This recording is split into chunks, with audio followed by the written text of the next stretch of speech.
All right, so for today's review, we are going to be taking a look at the Harbor Freight QUINN 9-inch linesman pliers. Now, the item number for these pliers is 64574. Now, like I said, these are a 9-inch pair of linesman pliers, and these awfully look similar to some of the channel lock linesman pliers that are out there on the market. I don't think Harbor Freight compares these to channel lock.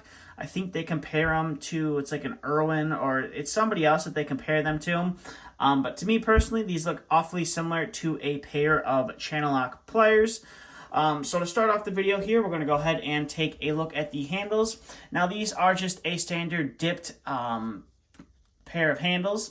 Now, if you aren't a fan of the dipped handles, I believe they also sell, at least in the Quinn brand, they do sell the comfort grip version with some comfort grip, a little bit thicker of a style handle if that's what you prefer.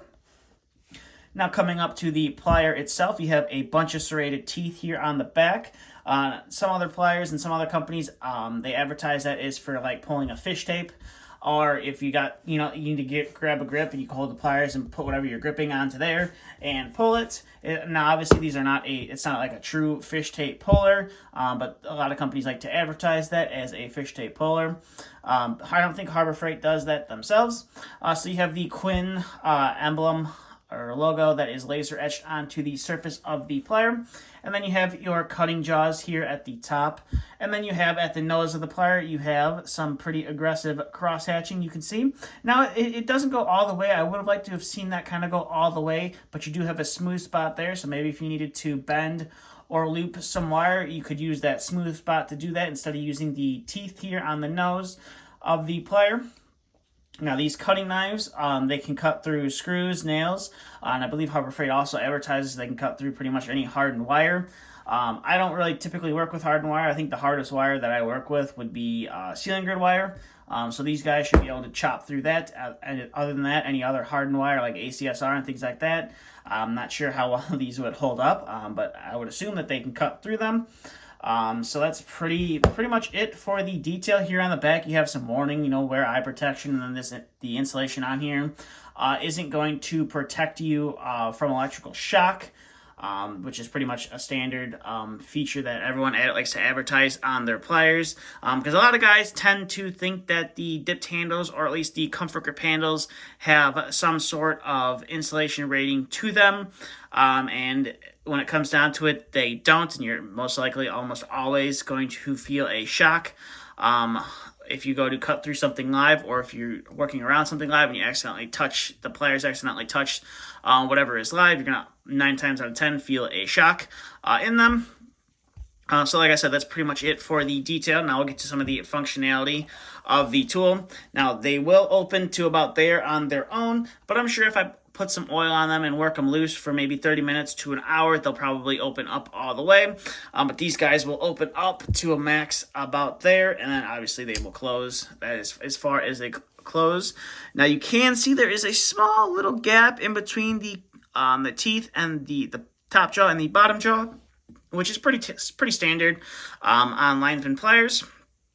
And then you can see on the back, you can't really see any light coming through those cutting knives, which is good. So that's good for that. So we'll get into some testing here. So we'll bring in some 12 gauge stranded wire, and we'll go ahead and see if we can't use those cutting knives to strip, and we can. And again, like I said, if you wanted to use that smooth part there on the nose to make a loop, for whatever reason, you could. I probably should have stripped a little bit more of that to make a loop, but you can cut through that 12 gauge stranded wire without any issues, which is an important feature to have on a pair of pliers. So now we're going to have some 10 gauge stranded wire here. We'll go ahead and see if I can't strip that insulation off, and indeed I am able to strip that outer insulation off, and you're able to cut through that wire fairly easily. So that was 10 gauge stranded wire. We're going to go ahead and bring in some 12 gauge stranded wire. If we were able to do the 12 gauge solid and the 10 gauge solid, I don't know why I wouldn't be able to do this 12 gauge stranded. I didn't quite get the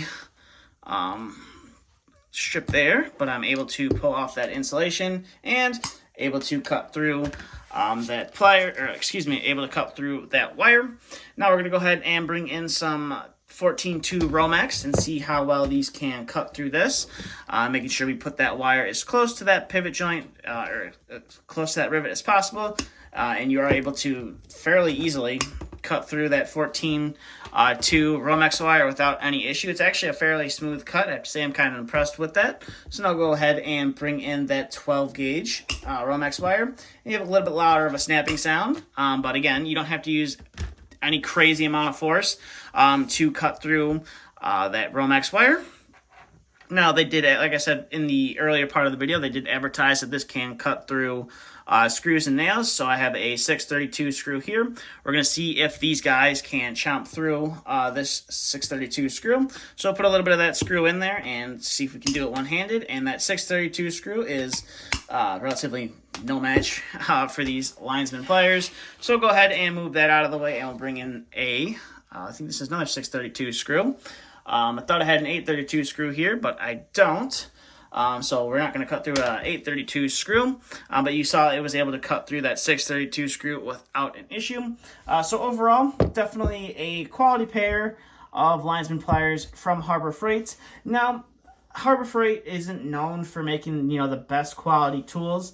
So for me personally, I'm not sure how well these are going to hold up over an extended period of time compared to, let's say, like a pair of Kleins or an actual pair of channel locks.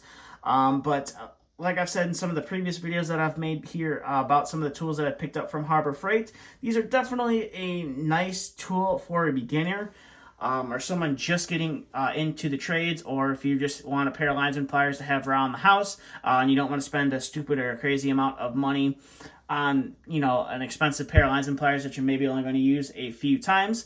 Like I said, definitely a good pair for somebody just starting out. I will give Harbor Freight that. These are a fairly nice, I'm pretty impressed with a fairly nice quality for the price that you pay. I think I only ended up paying I think they were like $10 if I'm not mistaken, which is crazy for a pair of Lineman pliers to cost $10 and be able to cut through screws, and you're able to strip wire and everything with them. So that's pretty much like I said, I've been impressed with quite a few of the tools that I've picked up from Harbor Freight. Now, this isn't my first Quinn review. I did also do their insulated plier set, which I wasn't really impressed with the handles that came on those, but I will say I am fairly impressed with this Lineman plier from Quinn and from Harbor Freight. So with that being said, that's kind of all I have for this video. So if you have any questions, comments, concerns, please feel free to leave them down in the comments section below. And as always, thanks for watching.